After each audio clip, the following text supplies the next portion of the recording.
Hey there, Bella Rose. I am reading another excerpt from my book, Delight Your Husband.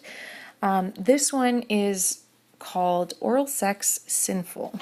Now, the book that I wrote, Delight Your Husband, is actually walking you through step by step how to get from someone who maybe doesn't understand the importance of sex in their marriage and then get to a place of fully understanding not only how important it is, not only her husband's mind, the way he thinks about sex, but also how she, as the wife, can interact with her husband in a sensual way, in a way that she can seduce him confidently, but then also have full confidence in working his body the way that he is designed to enjoy that physical touch. And so it kind of culminates in teaching you how to enjoy and provide pleasure in oral sex, or I like to call it penny.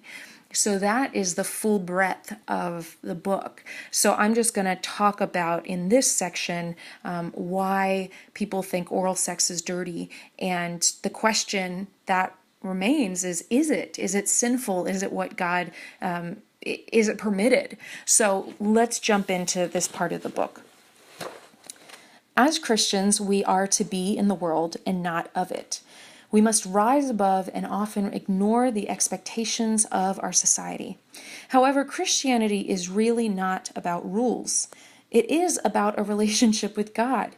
He is completely holy and completely perfect, and our sin separates us from God. But Jesus' sacrifice was to give us a relationship with God, to restore it. As we walk with God, we come to learn what He cares about. In His wisdom, He made the world hang on particular laws. He set it up for friendship, relationship, and marriages to work according to certain guidelines. God gives some parameters, but outside of those, He doesn't limit our exploration and pursuits to understand and enjoy His universe. We have to be careful not to think of the Bible as a rule book.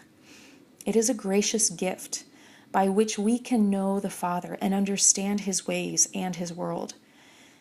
Many laws and truths are elucidated in His Word, but not all. Gravity, for instance, is not found in the Bible, but that is part of His design of the world. He has specific truths in His Word, but He also gives us freedom to discover the vast universe He designed outside of those. That is why we look at scientific exploration as well as experiential wisdom anchored in biblical wisdom in this course. So we look at the science, we also look at experience, and we look it all within the context of biblical wisdom. What does the Bible say? God, in His infinite wisdom, does have purposes for sex, and there are ways He says it can be misused.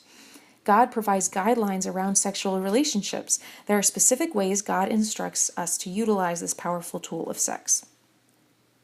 I'd like to paraphrase parts of the authors of Intimate Issues exploration of the Bible.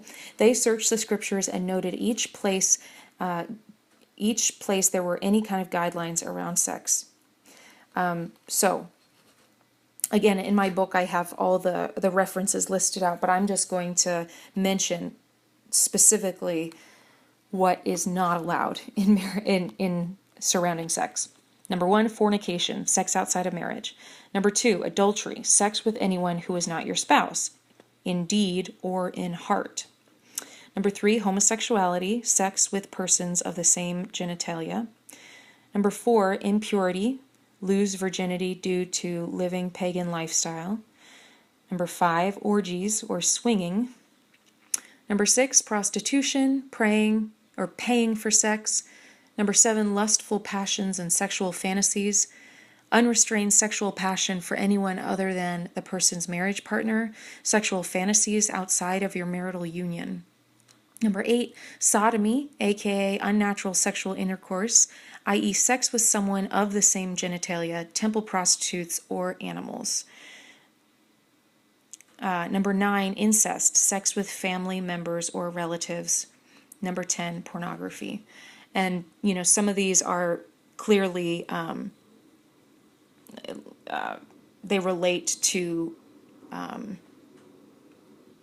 for example, pornography is, that goes along with not lusting after someone in your heart, right? Even though they didn't have pornography back then, but it's the using the scriptures to understand what it means in this day and age. So now that we have looked at exactly what God's boundaries are for marriage, where God draws the line, we need to clarify what is okay.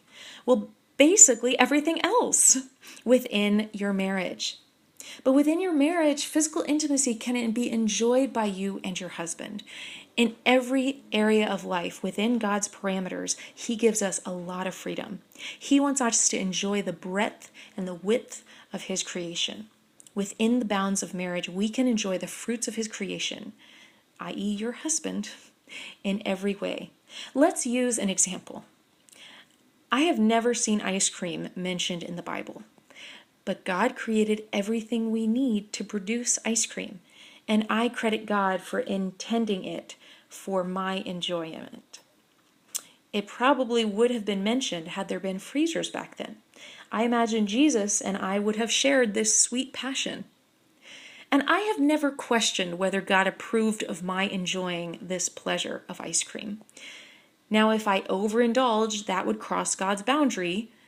In Proverbs 23:2, do not be given to gluttony. That is His that is His parameter.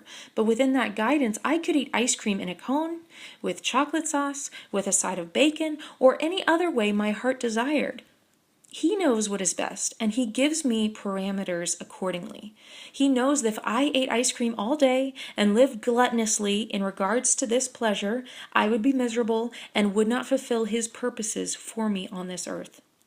However, within that guideline, I can deeply enjoy this gift of ice cream.